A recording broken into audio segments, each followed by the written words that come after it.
129 quiz review stuff. Number 1, if we are on the north side of the jet stream, we expect what kind of temperatures? Remember, the Earth has 6 convection currents that go up and down. 3 of them on the north pole or north side, and 3 of them on the south side. We're just concerned about the top ones here, and we're right about here-ish. And the jet stream is in between those 2. Let's zoom in here a little bit. Okay, so let's say we're right here, and these convection currents. This one here is kind of on the cold side since it's at the North Pole, and this one's just a little bit warmer, and then the one down by the equator, that's pretty hot. We never get to the hot one. But the warm one and the cold one, they grow and they shift this way and that way over the days, and the jet stream is like the boundary. So that boundary moves back and forth. If that boundary moves to the south of us, then we're in the cold convection current. If it moves north and the jet stream is to the north of us, that means that we're in the warm convection current. So if we are on the north side of the jet stream, that means that it's to the south. We're going to expect cold temperatures. If we're on the north side of this, we'd be in this convection current. If we're on the south side, we expect warmer temperatures.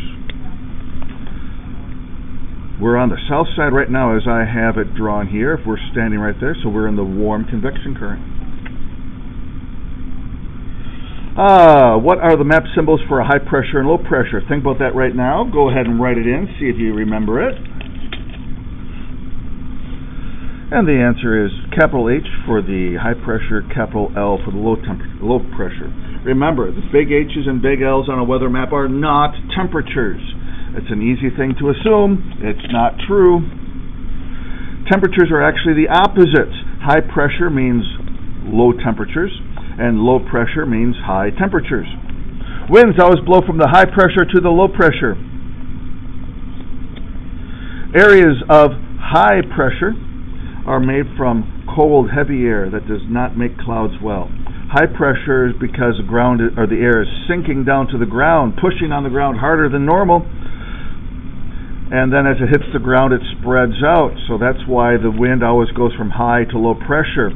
The wind is going away from the sinking high pressure air. Number 6, areas of low pressure are made with light warm air that easily forms clouds. So here's the ground, here's a tree. We have warm air that's rising. As it rises, it cools and condenses into clouds. Number 7, clouds are made at all fronts.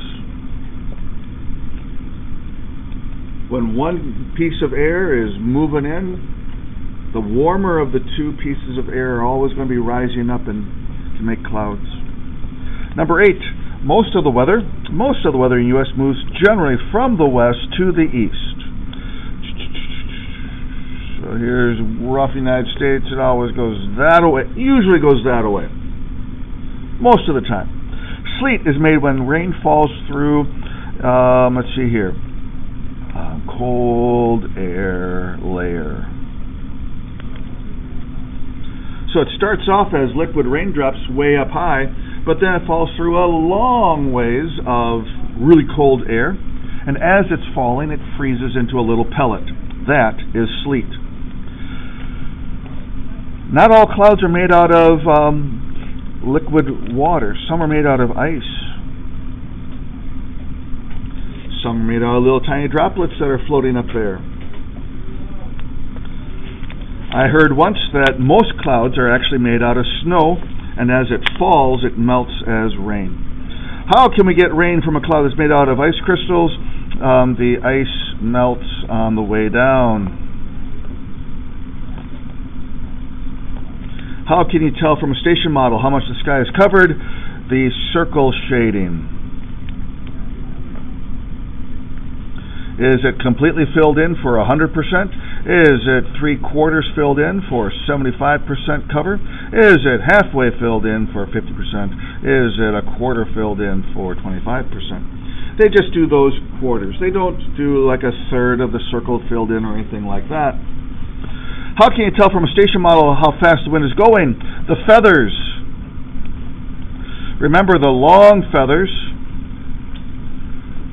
those are worth 10 knots each, and the short feathers indicate another 5. So if you have one long and one short, that's 10 plus 5 or 15 knots.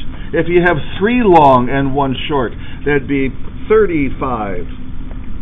How can you tell from a station model which way the wind is coming from? The staff. So if the wind is coming from the west, you'd have the staff this way with the feathers coming off of it. That'd be from the west. What are the station models of the 3 types of clouds? Let's see here. We have a curlicue for cirrus. We have a semicircle for cumulus. And we have a straight line for stratus. What are meant by the dots, commas, and stars on the left side? Dots are rain. Commas are drizzle. And stars are snow.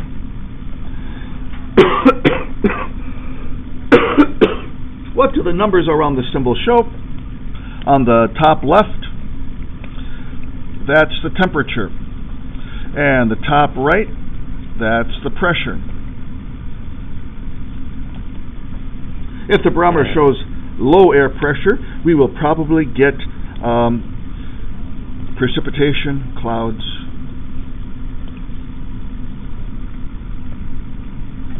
If we have high pressure, we'll probably get clear skies.